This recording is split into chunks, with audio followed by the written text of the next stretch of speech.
If you want the ultimate high-performance SUV that isn't a Lamborghini Urus, should you go for a Porsche Cayenne Turbo GT or an Aston Martin DBX 707? In this video, we're going to find out.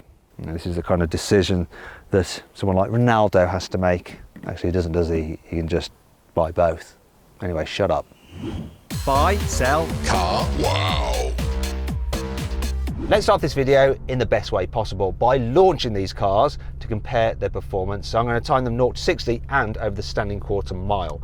I'm going to start with the Porsche Cayenne Turbo GT, as it is the benchmark for SUV performance. Now it's powered by a 4-litre twin-turbo V8. It puts out 640 horsepower, which is 90 horsepower more than the standard Cayenne Turbo. It's got 850 newton meters of torque, and it drives all four wheels by an 8-speed automatic gearbox with launch control. So let's do this. Let's launch it. Oh man, this thing just hooks up. Whoa, it's nuts. 0 to 60, 3.14 seconds. The standing quarter mile, what we got? Whoa! 11.41 seconds. Whew. That's going to be tough for the Aston to beat. Now I've hopped into the Aston Martin. Can it beat that Porsche's time? It's going to be really, really tough. So this car is powered by a Mercedes-AMG sourced 4-litre twin-turbo V8, and it uses the turbos off the MGT Black series, and it's also had an ECU remap. That's why power goes from 550 horsepower in the standard DBX up to 707 horsepower in this, hence how it gets its name. It's also got 900 newton meters of torque, and it powers all four wheels for a 9-speed automatic gearbox with wet clutches and, importantly, launch control. Come on, what are you going to do? Can you get anywhere near that mental Porsche? Oh, that's solid launch. That's really good. 0 to 60, 3.3 seconds. Bit behind the Porsche, but what are we going to do over the quarter mile? There it is. 11.42 seconds. The Porsche goes off quicker, but then this seems to catch up. It's so close, isn't it? It's so close. Now let's compare these cars' prices. So the Cayenne Turbo GT starts from £150,000, which is quite a lot of money. And this one has an extra £6,000 worth of options on it. So it comes to £156,000 for this particular vehicle, though it's cheaper than the Aston Martin. The starting price of the DBX 707 is £190,000. And this one has £35,000 worth of options on it. So the total price of the very car you see here, £225,000.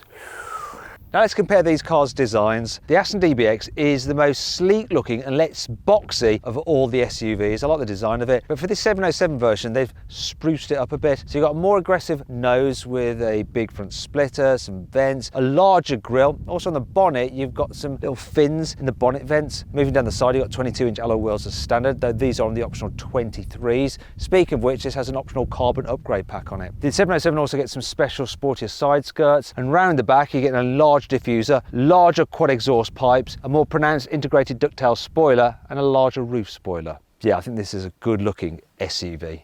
The Cayenne Turbo GT is based on a Cayenne Turbo Coupe, so it's got a slopier rear end than the standard Cayenne. They've made it look more aggressive with some bigger air intakes at the front. You've also got some 22-inch alloy wheels which come in this lovely gold. The roof is made out of carbon fibre, so too are the mirror caps, and round the back you get a pronounced carbon fibre diffuser, and that's all standard. You don't have to pay extra for the carbon fibre on the Porsche like you do the Aston Martin. The best bit on this though has to be its twin titanium exhaust, which is centre mounted for the Turbo GT. Look at the blue hue on them.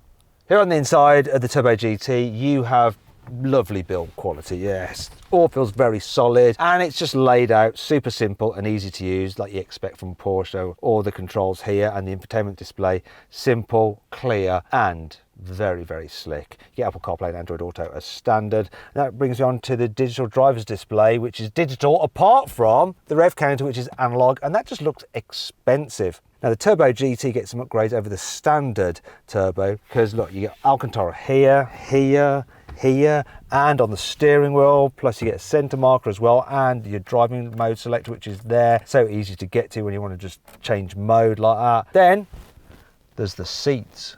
You've got these sport seats as standard. It says Turbo GT on it there. You've got Turbo GT written there and on the dials and also on the kick plates. It's good. Maybe a little dark and dour, but really that's my only complaint.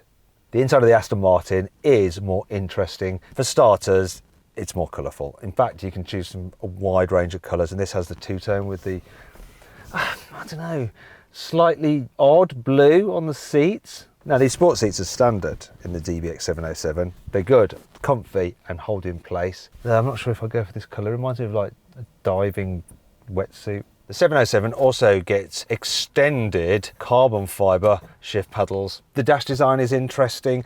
I used to like the fact that you had the buttons up there for the gear select, but actually it's a bit of a reach, not ideal. And this section here is just an absolute cluster compared to the simplicity of the Porsche. The DBX actually gets this extra section here, which has a new driving selector mode. It feels nice to turn, but it's not as handy as having it on the wheel like in the Porsche, and the ability to actually separate the suspension out from the different driving mode, which is good. I like that, so you can have maximum attack, but soft suspension. The rest of the inside, well, it feels like you're sat in a expensive handbag, really. It's lovely, it's exquisite, and there's so many options for just upgrading it. Aston will let you spend a lot of money if you want to, for instance, by adding this carbon fibre here. What doesn't look so good, though, are the dials. I think this is a problem that luxury car manufacturers have, is that now that all dials are going digital, it's hard to make graphics look more expensive than your competitors. Whereas if it was analog, you just had like expensive metal in the dials. It's simple. Tell you what's not so simple, using the infotainment system. So it's Mercedes' old infotainment system that Aston has to use. And it's just not good.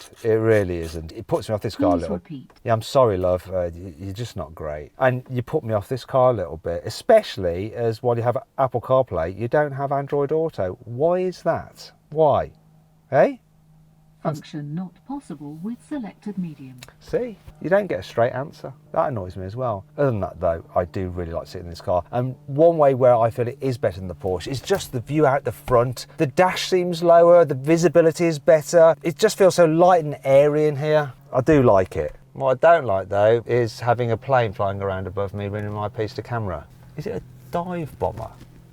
Just like the normal Aston Martin DBX, the 707 uses active anti-roll bars to stop it leaning so much in the bends. It also has air suspension as standard. However, Aston Martin has tweaked it slightly, so made the damping a little bit more aggressive, and they've lowered the ride height by 20mm. They've also altered the steering slightly and recalibrated it to make it more sporty, and done the same to the limited slip differential on the rear axle. Okay, let's see what this DBX 707 is like to drive. So I'm going to turn the settings to Sport Plus for maximum attack, sharp throttle response, gear change, and firmest suspension setting, and loudest exhaust. Oh my God, this engine has so much low down punch. Just catapults you out of the bends. It's utterly bonkers, and it sounds epic. Whoa! Oh my gosh, I'm really surprised at how well this car just grips going round the bends. Look at that. Hardly leans at all, keeps completely flat, hardly pushes wide either. So much grip. It's so easy to drive fast. You don't think it's going to do it, but you just chuck it into a bend and it somehow makes its way round. Right here, look. I thought I'd be just steering off over there into the grass, but no, it just hooked up. And so does the engine. Four-wheel drive system doing a great job of putting all that power down. This is better than I expected. Yeah, it seems on another level compared to the normal DBX that I drove before. What they have done to this is just turned it into something properly special. Whoa! If you're getting an Aston Martin DBX, take my advice, spend the extra and get the 707. You won't be disappointed. The Turbo GT uses the same chassis and air suspension as the normal Cayenne Turbo. However, the car's been heavily worked on by Porsche's GT division. So they've recalibrated the suspension, made it sit 17mm lower to the ground. They've fitted active anti-roll stabilisation. They've fitted a limited slip differential on the rear axle. They've gone to work on it to make sure it's way more aggressive to drive. Okay then, Cayenne Turbo GT, what you got? Well, okay, so the engine doesn't feel quite so punchy low down as the Aston Martins, but then the power builds. This is more revvy, and the car itself, oh my gosh, it's absolutely bloody nuts. Completely bonkers. Just seems unhinged. The Aston went round corners so well. This though, this is just like some utterly nuts sports car. Can't believe I'm in an SUV. and you can really tell what's going on beneath you. It moves around more than the Aston. It doesn't feel quite so planted, but I'm going quicker. I'm definitely going quicker. At least I feel I am, and that's really what matters. The way it hooks up, this is crazy. What the bloody hell has Porsche done? It really is just like a GT3, only an SUV. It's completely crazy. Oh my God, that Aston blew me away. I'm done for now. As with the Aston, if you're getting a Porsche Cayenne Turbo, get this one, pay the extra for the Cayenne Turbo GT. Now let's have a listen to what noise you can make with these cars when you rev them at a standstill. Let's do the Aston Martin first.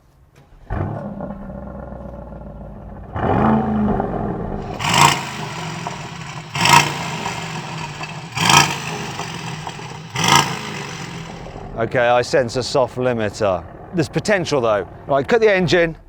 Right, let's hear the Porsche Cayenne Turbo GT.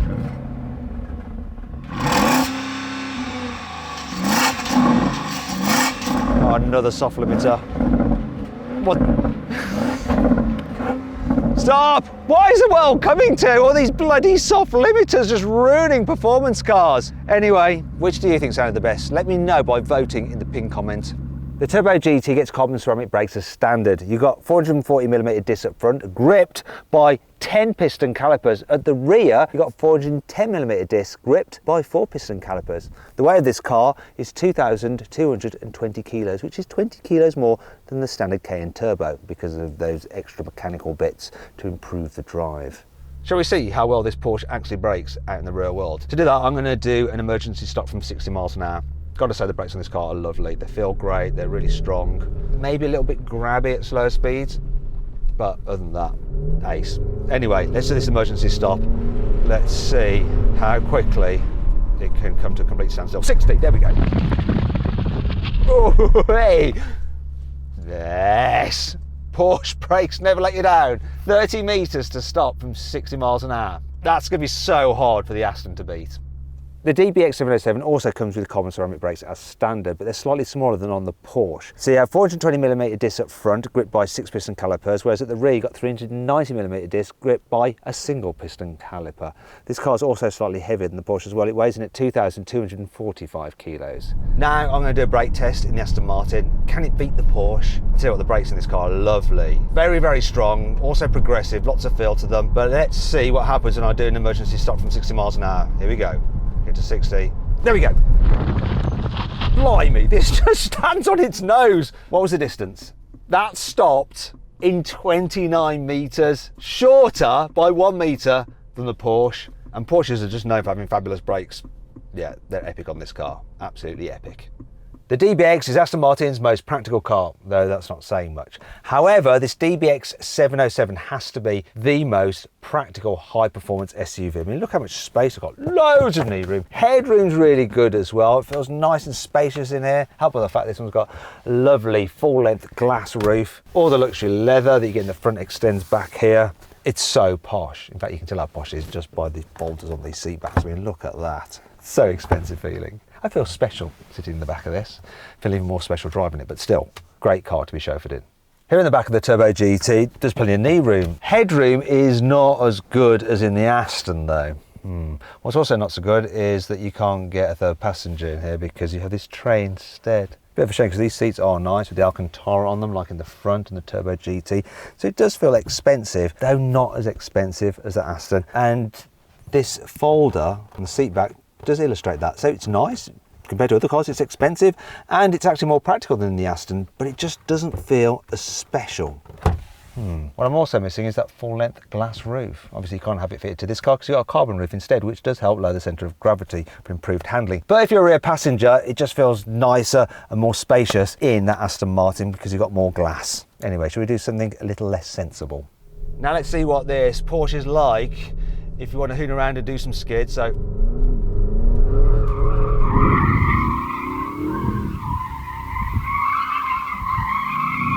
oh, it's just nuts. I can just feel the tyres just chewing away at the tarmac.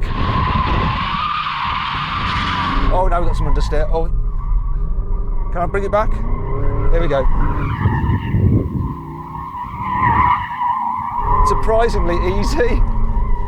That's enough of that. I just feel so sorry for the tyres. Oh, it doesn't feel right. It's just like clawing at the tarmac and there. But it sort of does it. Let's see how easy this car is to slide with the stability off. So.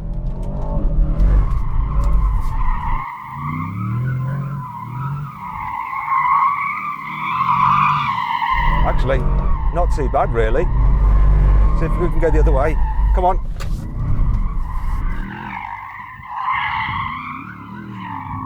That was quite good fun, this is. That was good fun. I enjoyed that. Now let's compare these cars' boot capacities. So here in the Cayenne, I've got 549 litres of space. There is a bit of a load lip to lift things over. In fact, I'm too much of a diva now to be bothered to lift myself over it, so I'm going to need some help. Come on, guys. Let's move on to the Aston DBX's boot. So that capacity is 638 litres and there is no load lip. So look how easily they were just able to slide me in here. Yes, it's definitely roomier, plusher. Yeah, I like this. I've already established that this car is completely bonkers when you want to hoon it about. Let's go into comfort mode now. What's it like? It's telling me to go faster. I just want to go quicker.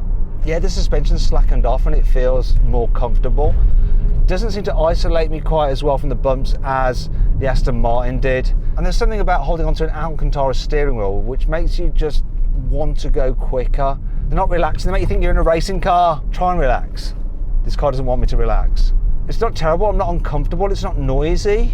There's just something in the way it's set up that I feel like I'm wasting it driving it like this. It just provokes you. I want to go quick in it, I'm bored of going slow in it. It's not that kind of car. Probably could if you had to, but no, it's a waste. Watch out, squirrel. That squirrel almost took the very long chill out session, the indefinite one. I don't think it's good for your heart rate, this car, I really don't. It just gets your blood pumping. Now let's see what the Aston is like as a daily driver. So I've got into GT mode, so it's slackened off the suspension, made it more relaxing, and there's a bigger range between the sporty setting and the softer settings in this particular car compared to the Porsche. It doesn't seem to be goading me anymore to go quicker. It's just happy to sit back, relax, and let me just enjoy the boutique interior, the great visibility, the smell of the leather. But obviously if I want to go quicker, I just put my foot down and it will respond. Though, do you know what? I don't want to. I just want to relax. This is a good car for just cruising around in. I would like this as a daily if I could afford it. Totally a split personality car. You can have the manic, the mental, the mayhem, but also the mellow. So then, what's my final verdict? Well, it's really, really hard to split these two cars. They are the very best high-performance SUVs you can buy. This Cayenne Turbo GT's just nuts. It's like a big beefed up rally car. The way it goes down a twisty road, it will just rearrange your brain, and it's always on it, really focused. This is not quite so in your face, but when you want to have some fun, it will still deliver. Do you know what? It comes down to this. If I was to have a car for a week to have some fun with, I'd pick that. A car to daily drive every day, I'd pick this because it has a slightly broader breadth of ability. And that's why the Aston Martin wins this test. Just.